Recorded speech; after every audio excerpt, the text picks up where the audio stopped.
When you want to be the best, you can't settle for the rest.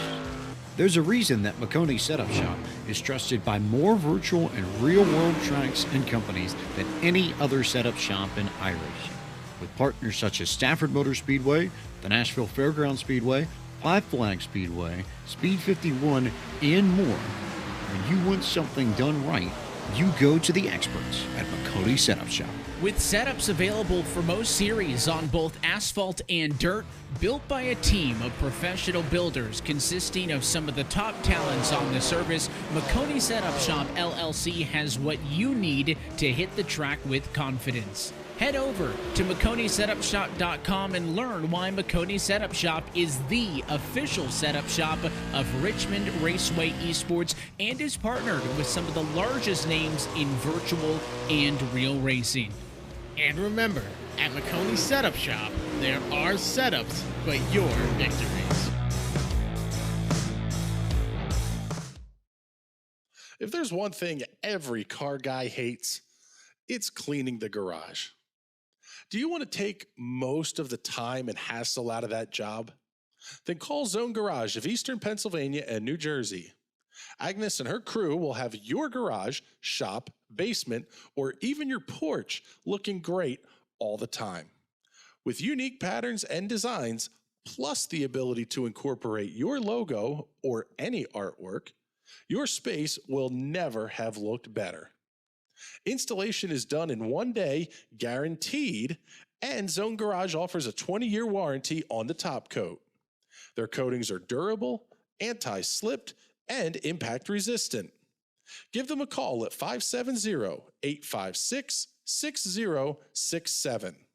That's 570-856-6067 for Zone Garage of Eastern Pennsylvania and New Jersey.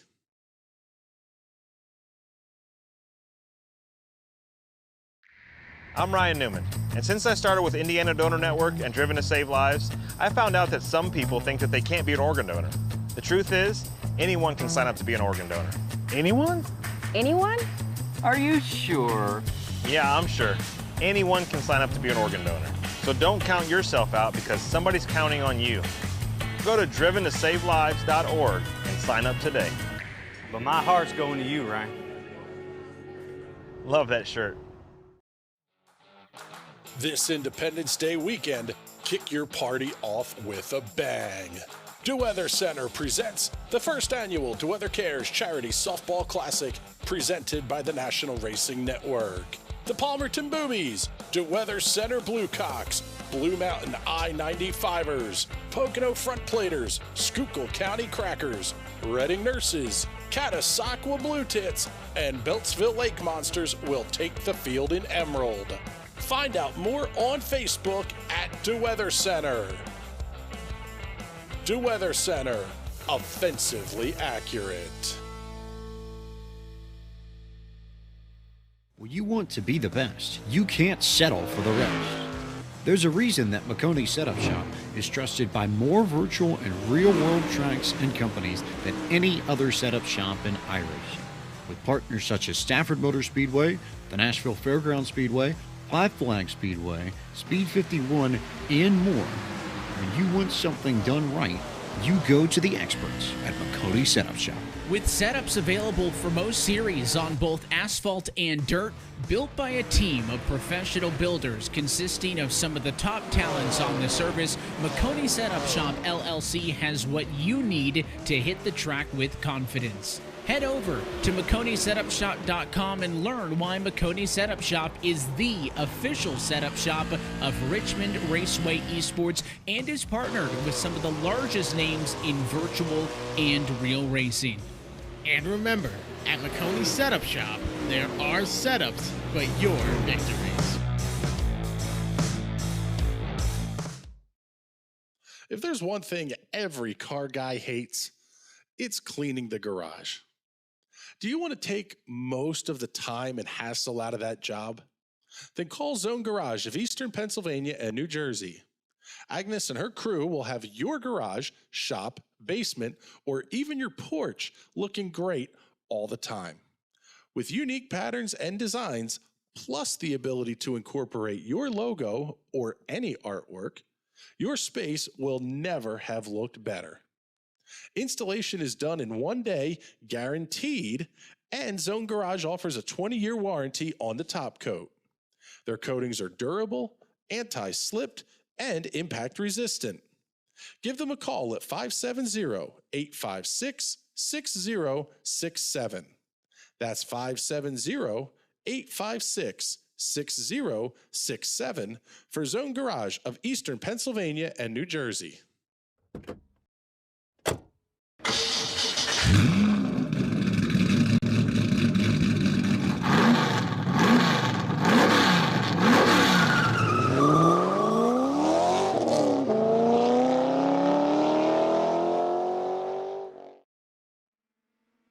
Good evening, ladies and gentlemen, and welcome to Germany.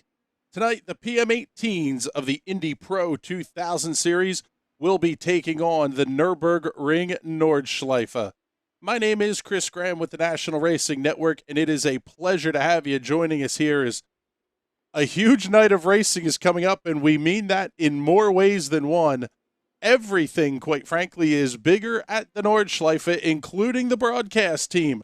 Joining me in the booth tonight, James Watson and Wes Schreier. We'll talk to those gentlemen here in just a minute. But first, let's tell you a little bit about the Nürburgring. Completed in 1927, this is one of the world's oldest race courses. Beginning in 1947, the track known as the Green Hell served as Germany's return to racing following World War II, with the exception of 1959 when they ran at the absolutely psychotic Avis circuit. The ring has hosted the German Grand Prix during Formula One's early years and even into today. The ringmeisters of the early day included Alberto Ascari, Juan Manuel Fangio, Jim Clark, and Jackie Stewart.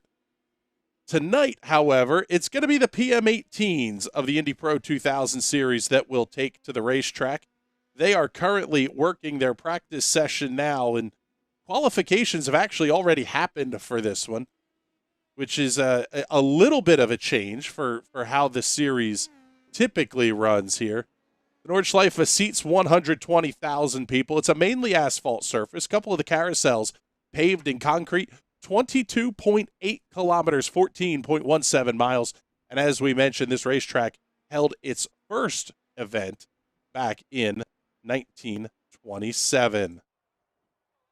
The cars they'll run tonight, the Tattoos, powered by a 2-liter Mazda engine, making 275 horsepower. And see if we can't find some of the cars here out on the racetrack. Looks like they're about ready to jump on the grid here. Twin wishbone suspension, Cosworth Electronics. You got all the information there. And gentlemen, here we'll start with you, James, as the cars head to the grid, or at least get ready to head to the grid. This one's going to be an absolutely fantastic show, if for nothing else than just how special this place is, and they really don't get to run it all that often. It's going to be mass chaos, and I am here for it. Yeah, that is it's one way to put it politely. Before we get rolling here and before we get over to Wes, we have a couple of thank yous that we want to take care of here as well. And got to say a huge thank you to the fine folks at Zone Garage of Eastern Pennsylvania, New Jersey, of their support. For the best in floor coatings and treatments, they're your one-stop shop. Everything from epoxy floor coatings to custom designs and your own artwork in the finished product. Zone Garage of Eastern Pennsylvania, New Jersey has you covered. Find them on Facebook at Zone Garage of Eastern Pennsylvania and New Jersey. Hot Shoe Racewear is your source for the best in screen printing, embroidery, and sublimation. Whether it's racewear, workwear, or streetwear, Hot Shoe Racewear has you covered. Find out more online at hotshoeracewear.com and make sure you tell them that NRN sent you. Wes, we'll bring you in here now, buddy. You gave us an absolutely fantastic walking tour of this place. Tell us a little bit about the racetrack here as we get ready to start rolling cars out to the grid here. All right, well, I'll give you the short rundown because if I go through everything, we're going to be here all night. So starting out with the first section here, right after the start line going into Hotzenbach, it's going to be a mess on this first lap. There's pretty much no way around that.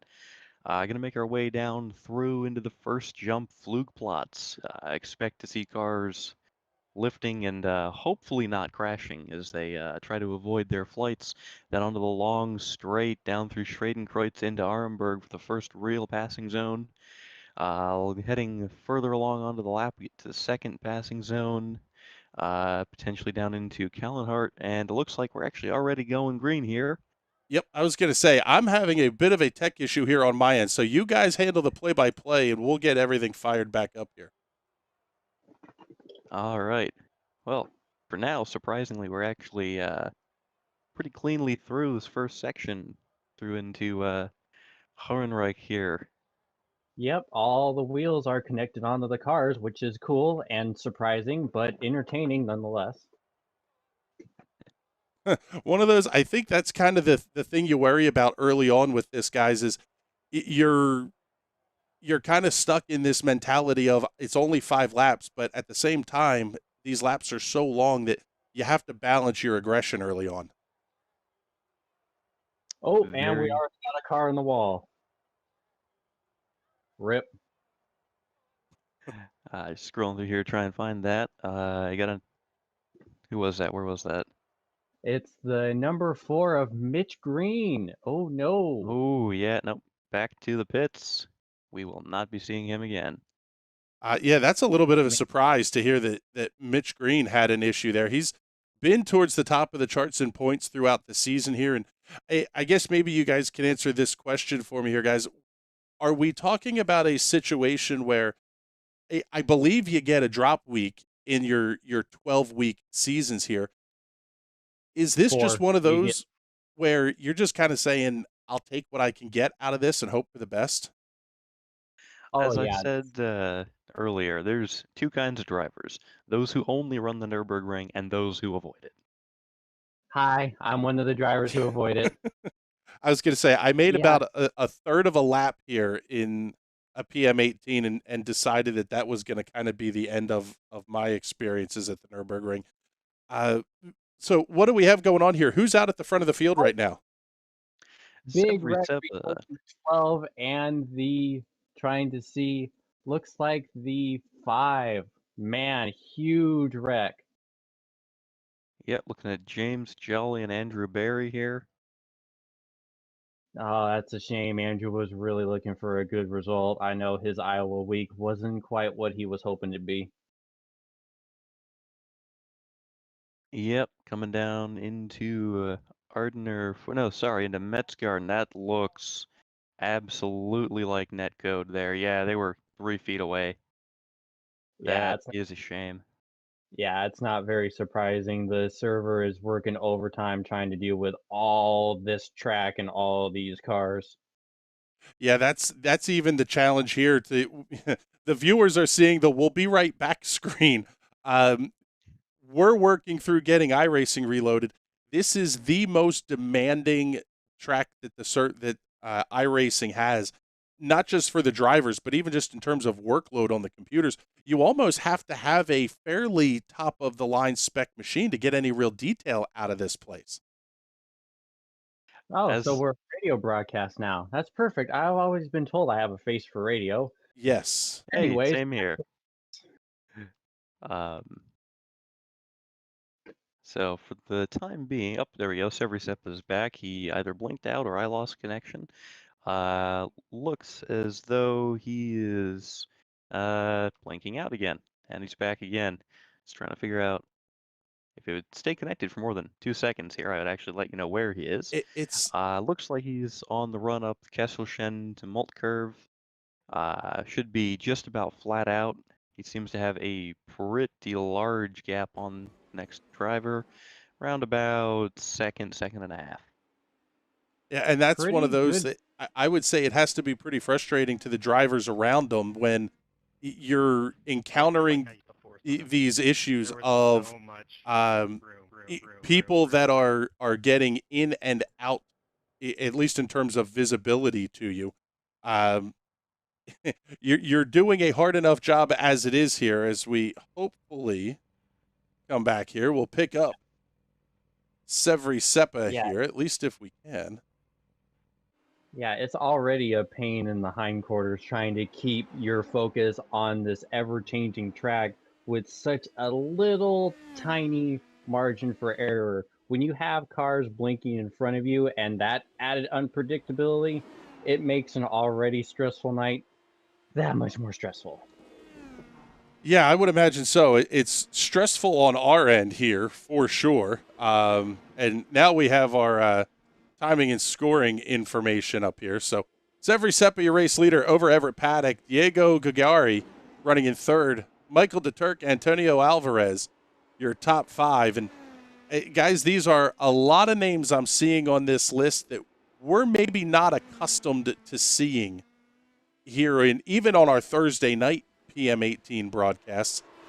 Does that just kind of speak to the guys who like to run this and the drivers that don't? Of course, it takes a special type of insane and driver to be able to hop into this insane track and be, you know what, I'm going to do 5 laps in a very fragile car here. Yeah, I mean, that's the other thing is the Nürburgring has the 2 carousels. There's several points around the racetrack where you're quite frankly just airborne. That has to be a little bit unnerving, and feeling the balance change of the race car is going to be really important as well. Oh, for sure, especially in the airborne sections. Flug plots, and then over towards the end of the lap, you got a couple more at Sprunghurgel. Yeah, it's unnerving does not do it justice. It's almost like driving a rally car. I was going to say, it almost looked like Severi just came past the part where I believe the Touristfahrten, or however you say that in German. I'm not even going to go there. But this is basically towards the start of the lap here. It really just kind of insane how long these laps are. We're talking 6.5 set, potentially as much as 7-minute laps. Yep, it's certainly not a short lap. Now, if we go on board here, we'll see if he catches any air off of Flug plots. Should be just coming up right here. Car stayed nice and planted there, it looked like. Yeah, it seemed to. Gotta love that downforce. And we'll show you the gaps here as the cars are on screen here. Everett Paddock, a 2.5 seconds back. He's staying within earshot of Seppa for the race lead. Everybody else, 8 seconds back, 11 seconds back. I mean, there's nobody that's within really shouting distance here, except for this battle that we have going on between Michael DeTurk and Antonio Alvarez. This will be the battle for 4th and 5th.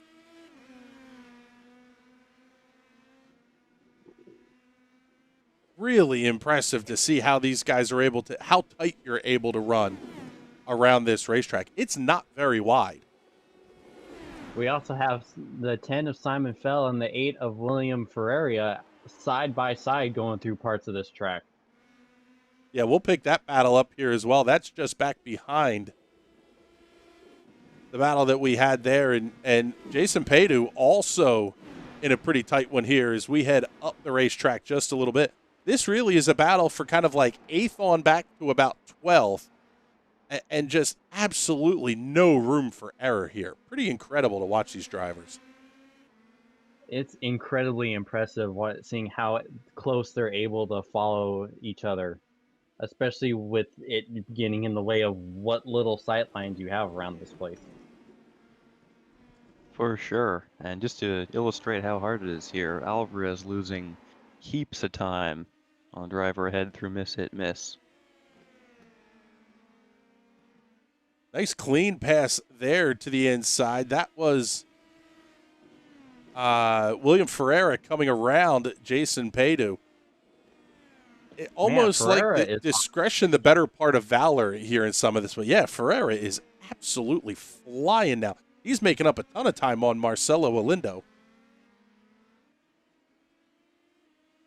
Yeah, I really don't think trying to fight side by side with someone around this place is, well, needless to say, a smart thing to do, because at some parts it really doesn't feel like it's wide enough to put 2 cars to begin with. Oh, man, big off track there. Yeah, he got lucky there. well over the curb, almost into the fence on the outside. Well, if you weren't sure of how hard he was pushing it, now you Now know. you are. Yeah, that's right. You got an idea now of how difficult this is. Let's pull up the comments here. We have them on our Facebook and our YouTube channels. We're able to get them up on the screen here for you. Nick Kyle checking in saying, insert technical difficulties music. Yes, thank you for noticing. We appreciate that one. We actually haven't missed all that much of the racing action here. So at the front, still Severi Seppa by, we'll call it 1.6 seconds over Everett Paddock. Diego Gagari runs third, Michael DeTurk fourth, and Antonio Alvarez in the fifth position.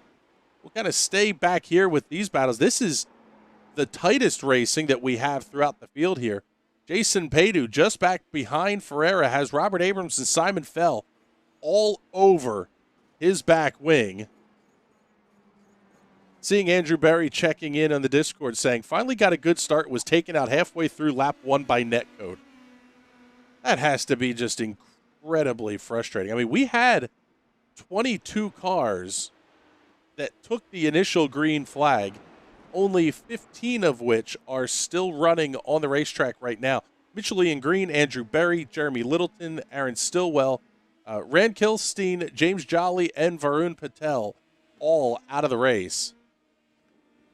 Honestly, that's a lot more than I was expecting at this point, so I think we're doing good. Yeah, that's an interesting one for sure, is that who's able to just survive the lap? I mean, that's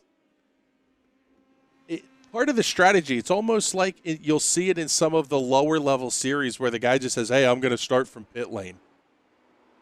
I don't know that you're necessarily going to go to that extent here, but you're really talking about a scenario where you're just trying to make it to the end here.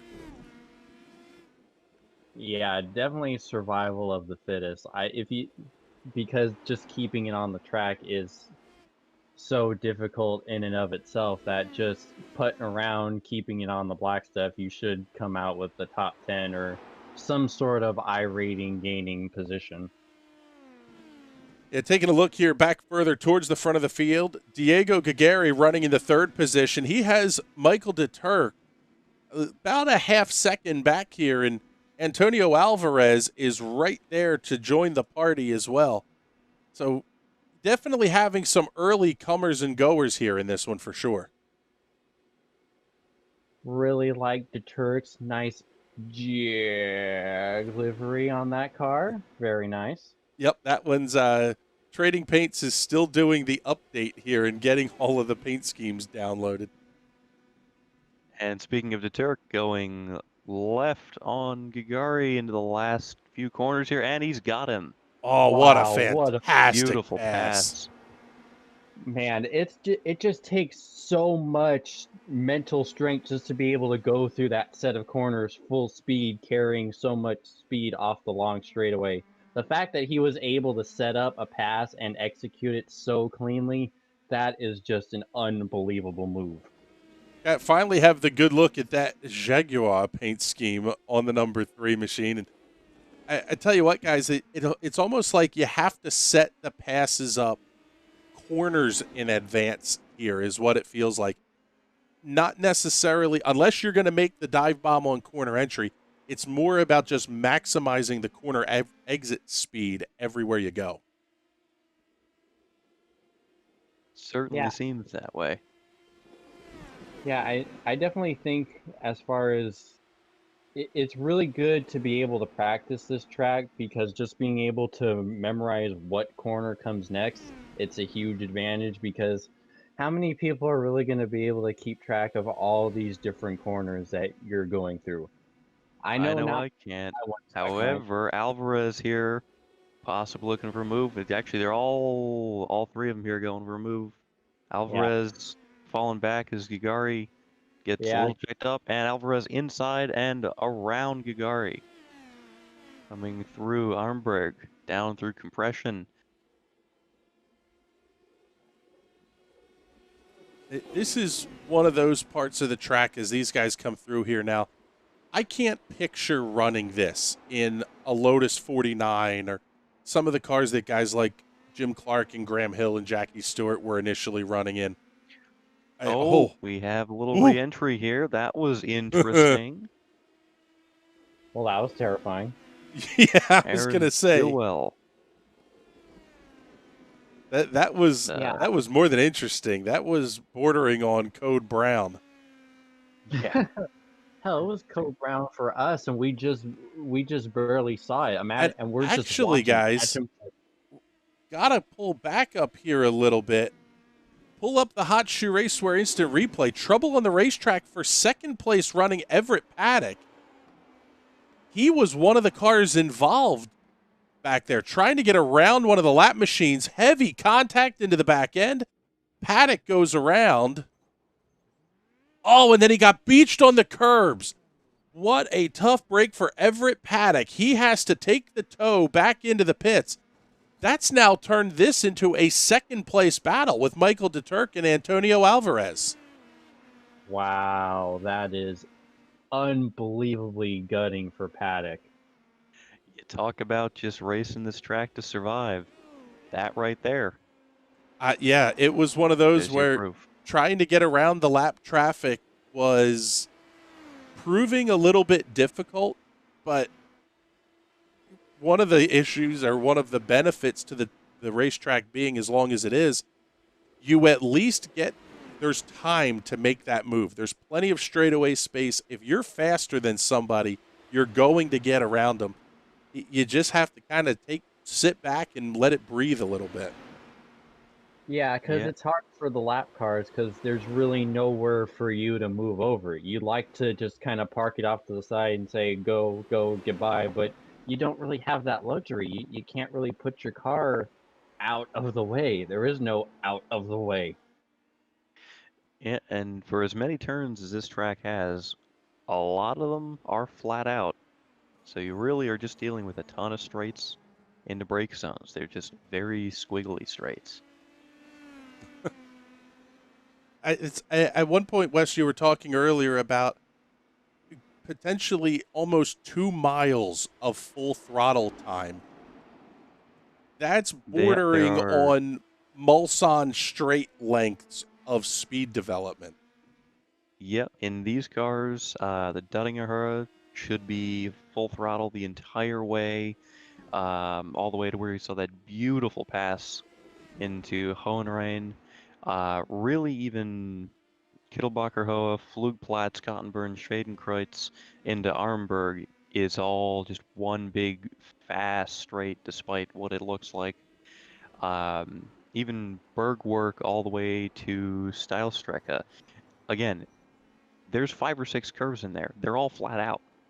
And these cars, you get a beautiful draft, big brake zone at the end. There's plenty of room to make a move. Take a look on board here with Antonio Alvarez, and the place is just too big to build the Crank It Up cameras, so we'll use the onboards for it here. But what do you think, gentlemen? We'll sit here and be quiet and let everybody just enjoy the sound of these Mazda engines.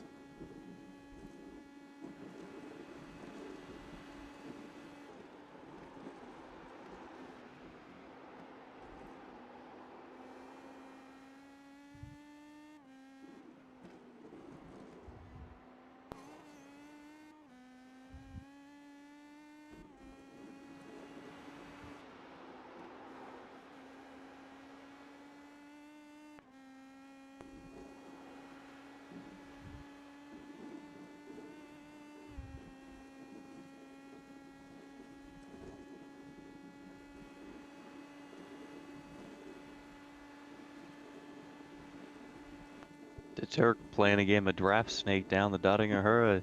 That might not be the fastest way around here. You can see Alvarez slowly starting to catch up. Yeah, we'll get you back to the camera angles here. And it's kind of interesting here. The gap is pretty consistent at about 16 seconds from Severi Seppa back to Michael DeTurk and Antonio Alvarez. These cars are separated by, well, Alvarez now less than a tenth. Oh, Alvarez off. Alvarez off. He's off. He's lost the front wing.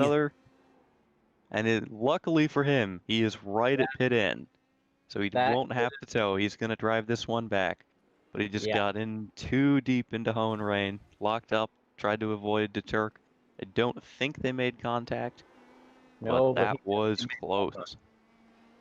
yeah, I'd say looking at his car and how it's crab walking, I'd say that's it for poor Antonio. Yeah, that looks like it's going to be the end of the night here. And let's actually now slide back into the pack a little bit. We'll pick up 8th place running Simon Fell pretty quickly, getting in on the back of Jason Paydu.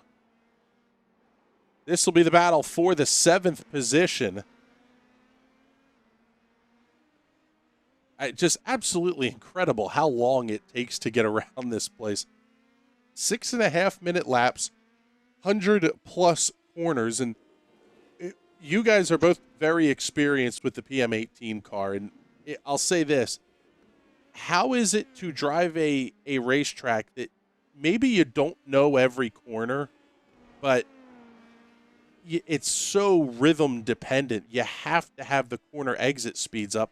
How do you mentally prepare yourself as a driver for, I may not know this place like the back of my hand?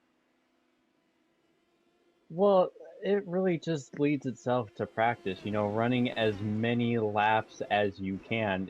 I know it's very hard to do considering that this place is humongous, but you'd be amazed that just the slightest little bit of repetition allows you to build up enough memory to go, okay, I think I have an idea on what's coming. Nope, okay, I just flew off into the corner, but at least I know what not to do next time. Maybe. The great thing about this place is that even though the lap is so long, it doesn't feel like it's droning on because you have a never-ending bit of fun corners. You're always entertained. You're always on the wheel. You always have something to look forward to. I mean, this section that we just saw Simon and Jason come through here, that was absolutely full throttle, but their hands were only straight on the wheel for maybe a second of that whole run through the section. It's one of those places that it's almost scary, but has to be a ton of fun to drive.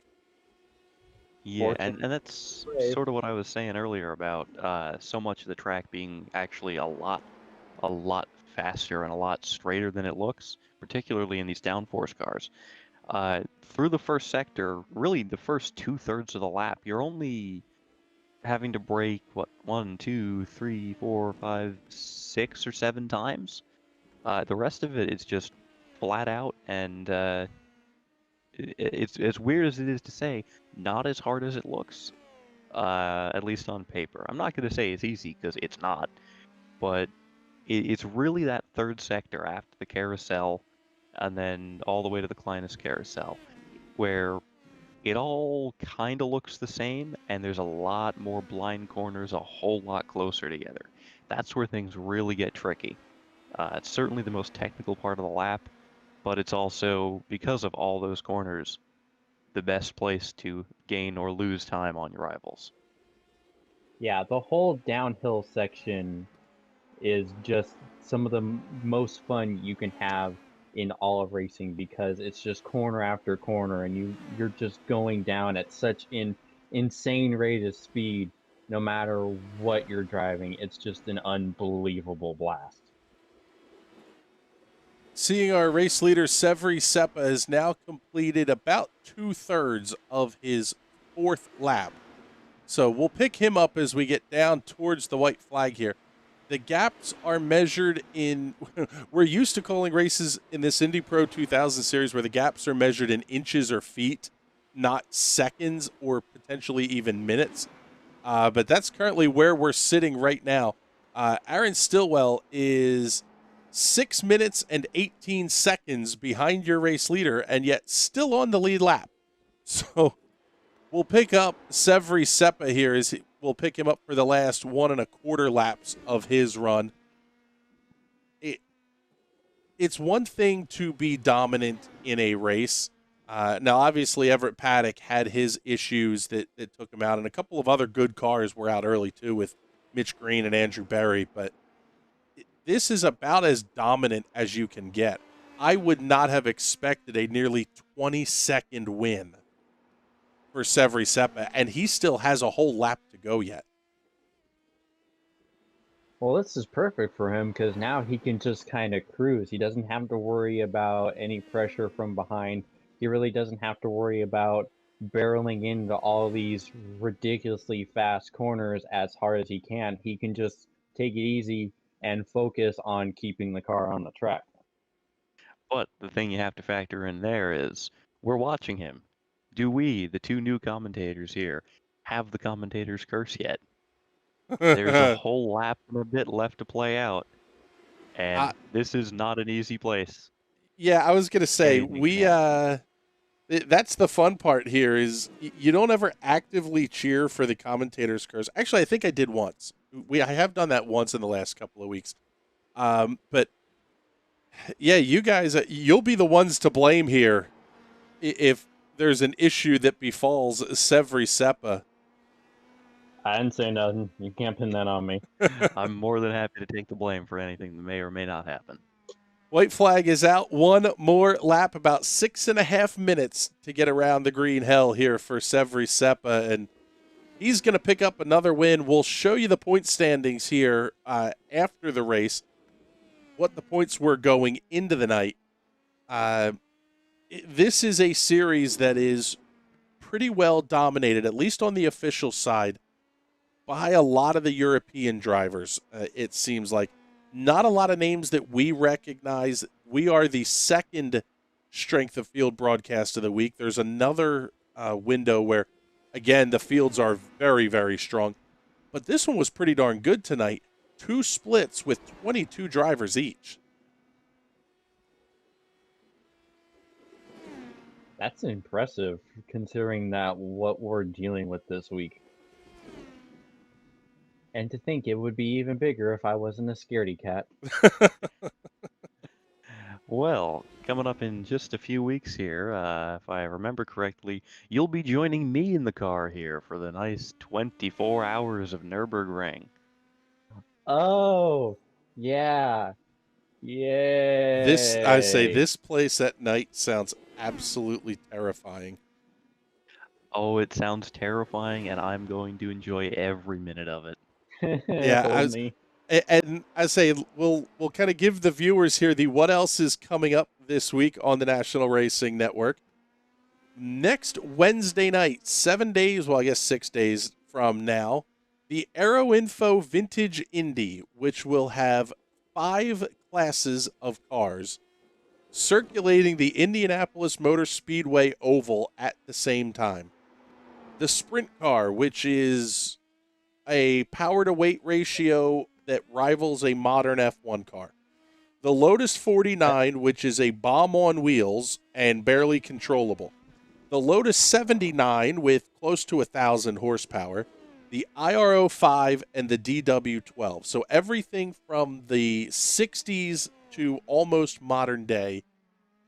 That's going to be an absolute disaster of the most epic proportions.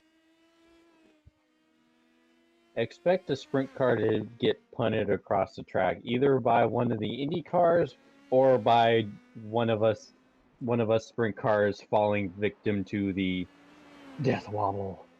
Yeah, the whole new meaning to tank slapper in a sprint car. They don't call them murder machines for nothing. That's right. Heard you liked not running full throttle. Yeah. That proverbial car that has enough power to leave tire tracks from one corner to the next, that's the sprint car at half throttle, let alone full throttle. You've heard of the term egg under the pedal? Well, there's a whole 12 dozen eggs under that. It's just so, yeah, full throttle it's overrated. You don't need it. You go fast enough on that thing. And we've done several of these with the TNT Special Events Series, but never at a place this narrow. That's the one that gets me, is there's nowhere to hide. You can't get down onto the corner aprons or anything else. It is truly going to be an absolute mess of fast cars trying to get through lap traffic and closing speeds over 120 miles an hour. Yeah, It is. all of the sprint cars are just going to be screaming from the cars coming up on us. It's just going to be a lot of screaming. It's going to be so much fun. It is certainly going to be entertaining, much like this battle that's brewing for 6th, 7th, and 8th. We have Jason Paydu, Simon Fell, and Robert Abrams all within 2 seconds of each other, halfway around the lap coming through Bergwerk right now. Yep, we just picked them up here as well. Severi Seppa still has a ways to go yet. He's only about halfway through.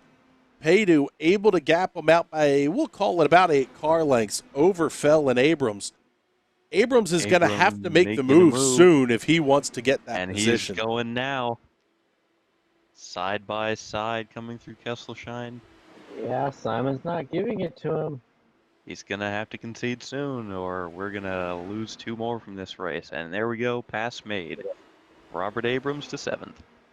Abrams to 7th, and he's catching up on Paydu at least a little bit anyway. The gap's now down to, he's carving tenths. This is going to be really tight by the end of this thing. Oh, he might go for it in the carousel. No, I don't think he'll go for the carousel. His next really good spot will be in Schwalbenschwanz. However, he could have another chance into her and Rain at the end of the Duttinger Hurrow. Yeah, honestly, he can just kind of keep close and try to draft down the straightaway. That's going to probably be his best bet. Drafting these is huge. But you want to make the pass before that. Where's the fun in that? It's way more fun to make a pass in one of these crazy corners. That's what you want to call them.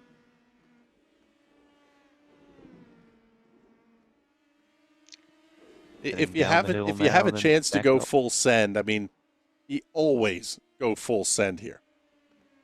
Oh yeah. And you guys keep your eye on this. We're very, very close here to Severi Seppa rounding out an absolutely dominant win as he comes under the Bilstein Bridge.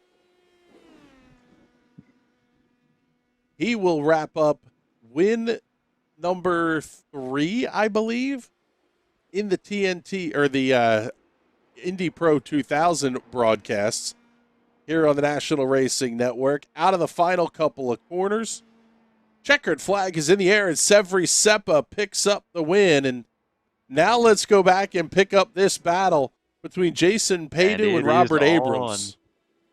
Abrams going inside. He's got it. Yeah, really smart on Paydu to not really fight. It's just not worth, at this point in the race, it's just not worth completely throwing it away and ruining it. Oh, and he throws it away! And speaking of ruining it, yep. The commentator's curse. Your first one, Mr. Watson. Well done. Simon Fell comes around Paydu out of the carousel. Thank you, sir. May I have another? He's now going to go to work and starting to catch in on Robert Abrams. He's going to have the advantage of that absolutely monster toe now. I'm sorry, Jason. Yeah, we got, they're certainly within draft range. Both Paydu and Fell. Not closing as quickly as I would have thought. However, Paydu definitely has a run here on Fell. We'll see if he can make something happen into Ho and Rain. Oh, he's got a big run now, looking right. Backing out of it. We talked a little bit about discretion, the better part of valor. Marcelo Olindo comes home 5th. Robert Abrams able to hold on for 6th. Simon Fell 7th. 8th to Jason Paydu. Slide back here, pick up Nicholas Colander running in the 9th spot. He's going to be finishing his race up here in just a moment. Looks like Everett Paddock should come home with a 10th place finish. However, still a fair amount to go on the laps for these drivers. Yeah, it's just such a shame for Everett what happened early on. At least he was able to get back on track and at least salvage a good result. Of course, nowhere near what he was hoping for and what he had. Yeah, that's, in fact, we'll pick him up here as he heads down the straightaway. He's got just a little bit left of his final lap as well, and it has to be just incredibly frustrating, but of all the places to have the issue at, you know you're going to have a ton of cars out of the race early. That's exactly the case of what we had here. So Everett Paddock looks like he should be able to come home with a 10th place finish.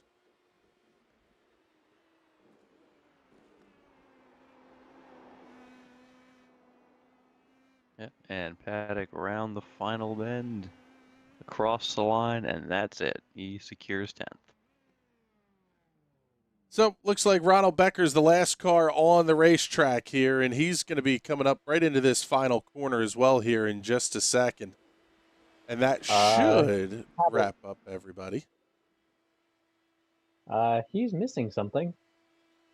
Yeah, I would not want to be running here missing appendages. Particularly a front wing with all these fast sweepers that are very downforce reliant. Although it looks like he's very aware that he's missing that, taking these last few corners rather cautiously, to say the least. Absolutely crawling across the finish line. I'll bet he is happy to get out of this one. And with an 11th place finish to boot, I mean, it's not the worst night you could have possibly had here for sure. And as we wait for the results to generate, let's pull up what the point standings were as we were heading into tonight.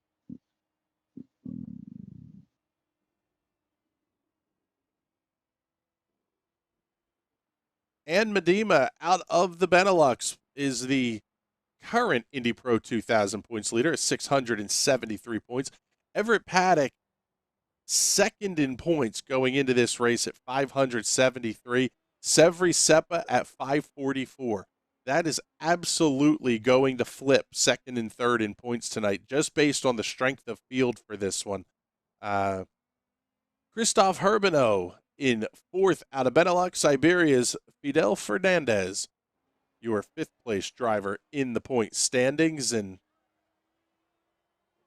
I tell you what, gentlemen, here is looks like we're going to have to wait a while on our official results to come in here. But overall, the idea of running the PM18s at the Nurburgring it seems insane, and then you watch the racing that we saw out here, and quite frankly, it's just a very big road course.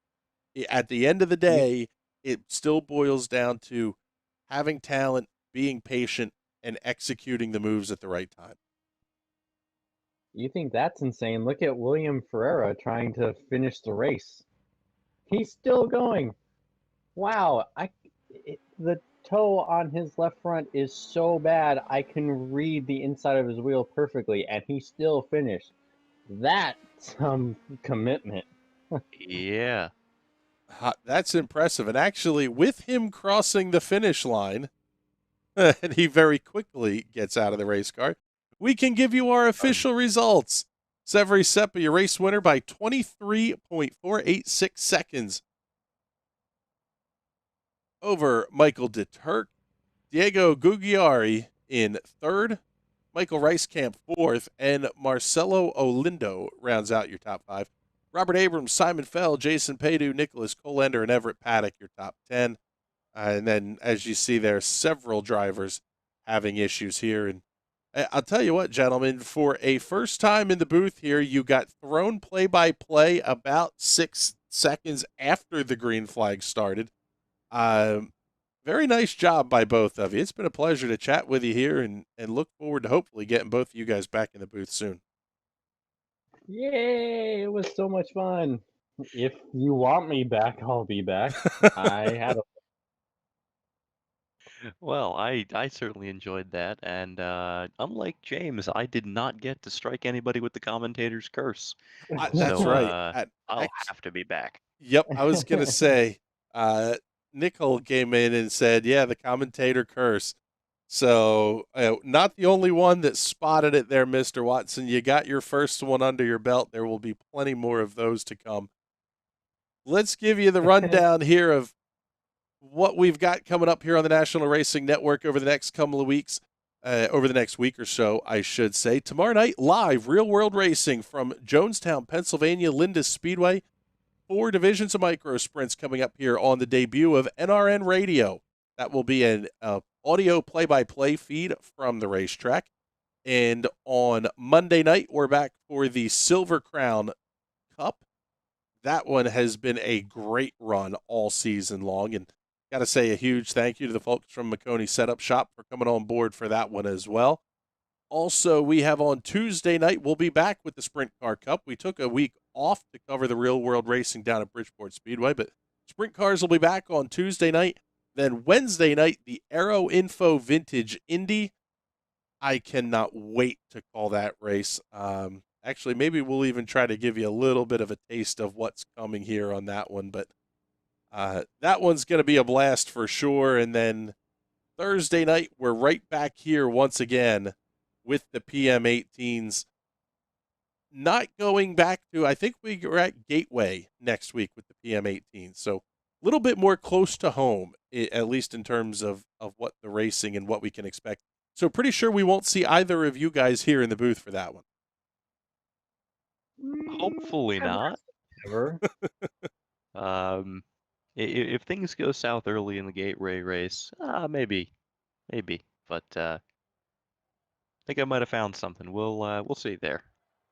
All right, Both gentlemen. haven't been to me, so I may take you up on that offer. Hey, sounds good, buddy. We're looking forward to it. But how about this? Let's leave everybody with a taste of what's coming next Wednesday night. The Aero Info Vintage Indy. You won't want to miss it. For James Watson and Wes Schreier, my name is Chris Graham. It has been a pleasure to have you hanging out with us here tonight. Thank you for putting up with the little bit of a technical issue we had early on.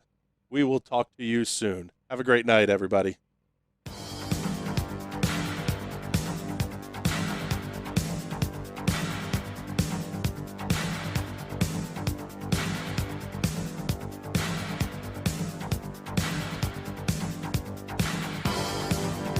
There were 3 million paving blocks in 1911. Today, only a yard of brick remains. The 2.5-mile path is surrounded by steel and concrete, silent centuries to the history made here. It is a legacy of speed. The Aero Info Vintage Indy is quite simply a spectacle, a celebration of technology and humanity. 5 types of vintage open-wheel machines running together for the first time ever. It was no different when the track was first planned. The first 500 was the spectacle of its day. The giant track beckoned the best of the age, and 80,000 fans, many arriving by horse and buggy. Ray Haroon won that first challenge. Since then, the lineage has raced on. Down the years, they've sought a common goal: victory in the Indianapolis 500. In 1925, Pete DiPaolo averaged over 100 miles per hour. Today, top speeds range from 175 to 230 miles per hour. A pavement sprint car will run with its cousins for the first time here. Cars similar to the Lotus 49 carry drivers like Jim Clark, Graham Hill, and Mario Andretti to victory. The Lotus 79 is a bridge between the 1,000-horsepower beasts of the early 70s and the aerodynamic masterpieces of today. Dan Weldon claimed the final win in the 500 for the 2005 Spec IndyCar. It would claim his life just months later. The TW12 was named in his honor and provided some of the greatest finishes in Indy history. Tonight, the drivers of the TNT Special Event Series take all 5 cars to the hallowed grounds of the Indianapolis Motor Speedway.